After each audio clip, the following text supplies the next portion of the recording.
G'day everyone and welcome back to the channel. My name's Cal and I make videos about frequent flyer points and premium travel. If that's something you're interested in, hit that like and subscribe button. Let's go. Now, with Virgin's Velocity program running a recent promotion on the purchase of Velocity points, it's really got me thinking about, should we be buying frequent flyer points as well as trying to earn them? Hear me out here, it's not as crazy as it sounds. This is definitely aimed at someone who's used to paying for flights with cash rather than points, and has the intention of booking the next trip with cash. This is where you get the best value out of your money. When frequent flyer programs have sales on their points purchases, which they often do, they often come with a stack of extra value. The most recent of these was Virgin Australia's Velocity program, and despite it being over and having these exact numbers happen again is certainly unknown, I took this screenshot of the values for a good example. You can see that they worked in percentage discounts based on how many points you purchased. Because on this channel we're always looking for the best value, I will only look at the 40% off category, but feel free to work out your own value.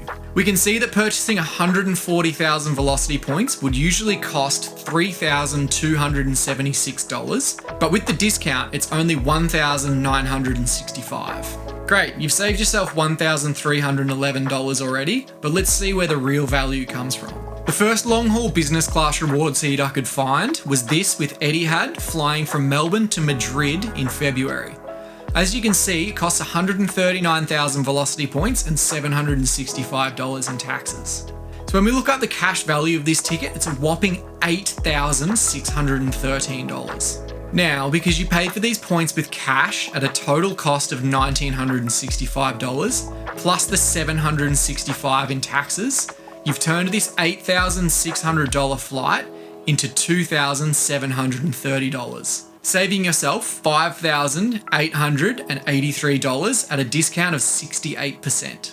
Now obviously you need to have that money up front to buy the points, but if you're someone who usually just pays cash for your flights and flies economy, this flight would have been about $1,500. So you're essentially paying $1,200 for a guaranteed upgrade to business class for the 26-hour trip. Think lie flat bed, top-notch dining, fine wines, and a nice lounge to relax and refresh in every step of the way. Not a bad price, I reckon. Let's have a look at another example. Take a look at this Singapore Airlines flight from Melbourne to Frankfurt. 139,000 points and $467 in taxes. In cash, this trip is worth $5,351.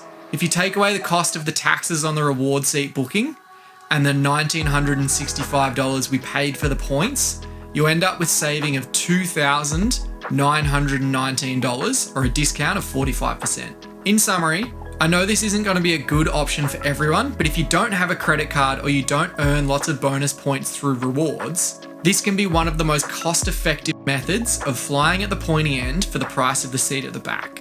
If you found this information useful and you'd like to learn more, make sure you subscribe to this channel and leave a comment down below where you would want to use 139,000 points to travel to.